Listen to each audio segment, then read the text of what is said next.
Joining me now is somebody who just loves social media companies these days. It's Kara Swisher, the executive editor of Recode.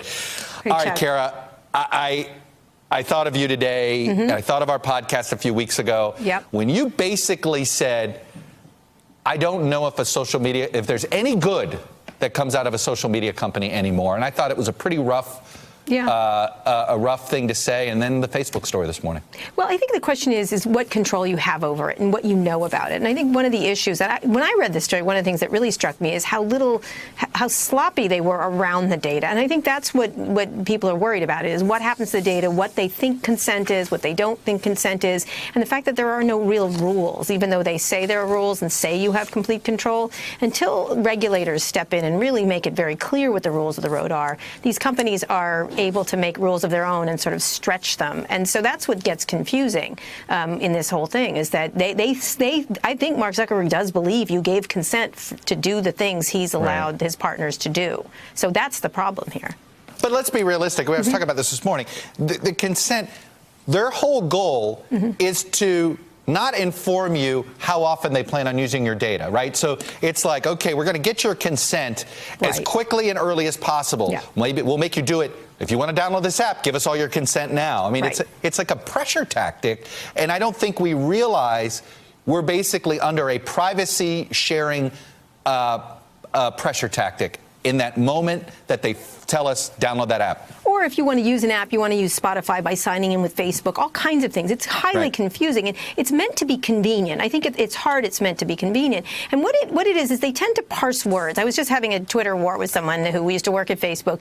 We don't sell your data. Well, they actually don't sell your data, advertising. Mark is absolutely accurate in that. What they do is they take data and then they mash it with other data, and they pull it and they target and they put it on, and then they sell the insights to advertisers, or they let you target. So they are kind of selling your data without selling your data. And so what you do is you get in arguments with these ad people over the fact of the matter is that you don't have control over what happens, and you are uploading so much data into these systems, and not just via Facebook, via Twitter, via your cell phone, via your home Nest machine, whatever. They're everywhere. And so that's the question, is who has control over this data and what should happen to it? Is a really good question for regulators. The other thing I have here is, we talk about all the time the trust that I think has been lost by the president and particularly his legal team with how far they've gone to spin Russia developments. Every one of them gets debunked.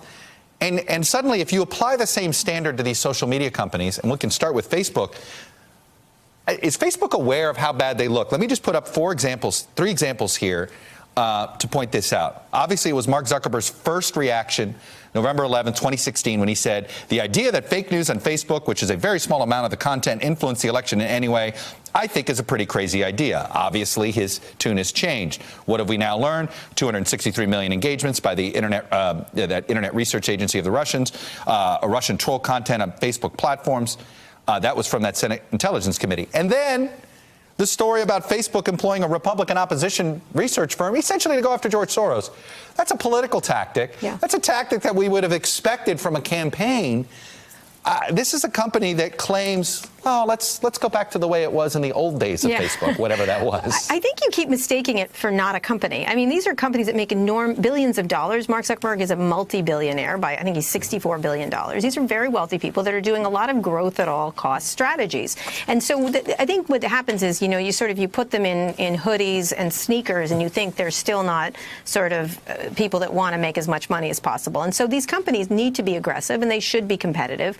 But the question is how they're doing it and how they're communicating to users of what they're using your data for. It's an advertising business. It's designed to advertise and to sell toilet paper or toothpaste or whatever. You've got to keep that in mind that, Facebook hates when I say this, and they hates when a lot of people say it, but in many ways you are the product they're selling in some way, but they're not directly selling you. Yeah, it is. And I think he's right. Even though it's in Tim Cook's interest to say it, he's correct in when he says it. Here's, I guess, the other aspect about this. Do you believe that these social media companies can get their arms around this problem now?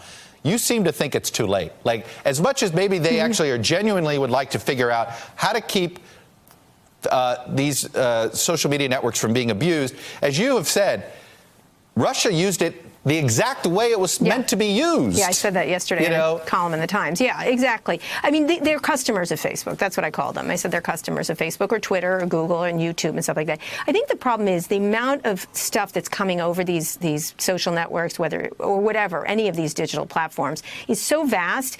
You have to use a combination of AI and humans, and there's all sorts of, it's global. There's issues that are different in India versus here versus Venezuela. It is such a massive, and then it has societal impact, it has political impact. These are massive problems it's as if you took a newspaper and made it a global newspaper that everybody read at once. Who controls that? And that's the big problem. Who can be in charge of figuring this out? And at Facebook, there's only one person who is, that's Mark Zuckerberg. Facebook, a media company? Yes. A different kind well, of media if they were a media company, the amount of fines they would have incurred by now would have put it out of business. Is it time for the federal government to essentially force Facebook to invest? Because what you're describing, all the ways that they could stop this, means they have to spend money to essentially on a whole bunch of stuff that will cost them money, not make them money. That's right. And the only way you can make the tobacco companies stop selling, you have to force them. They're never going to do this out of the goodness of their heart. Yeah, and there are laws. There's the Communications Decency Act, which has Section 230, which grants broad immunity to these platforms. Should these platforms have this broad an immunity to do whatever they want? It's like they've created a city without police, firemen, anything else, and everyone's running wild. It's like a version of the purge that goes on every day. You know what I mean? Like, it just keeps going on, and the question is, who can control this? Probably the government, eventually. We're a long way from when we thought, oh my God, this is the Arab Spring, social media. Yeah, that was good. Now it's the authoritarian's favorite tool of choice, is it not? It is. Yeah. That's the problem. There's good and bad to it, and there is good to it. I love tech, Chuck. You love tech. It's not a question of that. It's a question of, like, how do we manage this so that we can figure out how to make it all the good that it could bring to this world. We just all want to have control of our own privacy. That's all. That's true. Not a lot to ask. Nope, probably a lot to spend money, Mr. Zuckerberg. Anyway, Kara Swisher, thank you for never holding back. Thanks Always fun a lot. to have you on. Hello, YouTubers. If you're watching this, it means you've checked out our channel, so thank you. Now do me a favor, subscribe by clicking on that button down there.